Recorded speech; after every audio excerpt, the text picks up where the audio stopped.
चंदन सिंह का पोस्टर आ गया और 3 दिन लेट हो गया तो आप लोग समझ जाना इस गाने का रिकॉर्डिंग कंप्लीट नहीं हुआ है। जब तक ये रिकॉर्डिंग कंप्लीट करेंगे तब तक आप लोग देखिएगा गाना इनका पूरा कॉपी करके सोशल मीडिया पर अपलोड हो जाएगा। उसके बाद राइटर आएंगे, म्यूजिक डायरेक्टर आएंगे, बोलेंगे मेरा ये गाना हो गया है कॉपी, मेरा वो हो गई बा, हाई हो गई बा।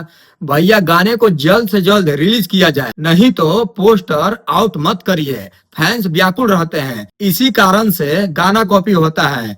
ये लोग भाई पोस्टर को आउट कर देते हैं और 2-3 हफ्ता सो जाते हैं। मतलब कि आप लोगों को देसी अंदाज में समझा रहा हूँ। थरिया में भोजन परोसल रही तो भाई थरिया कोई खाली कर दी। भाई इनकर गाना जल्दी अबे ना करे, पोस्टर आउट हो जाए 2-3 महीना बाद गाना आवेला और हम लोग वेट करते रहते हैं कि भैया का गाना आ रहा है, भैया का गाना आ रहा है। अगर गाना नहीं लाना है तो पोस्टर वोस्टर 1 हफ्ता पहले या 20 दिन पहले आउट मत किया करिए, क्योंकि दूसरे कोई को पता चलता है कि गाना आने वाला है।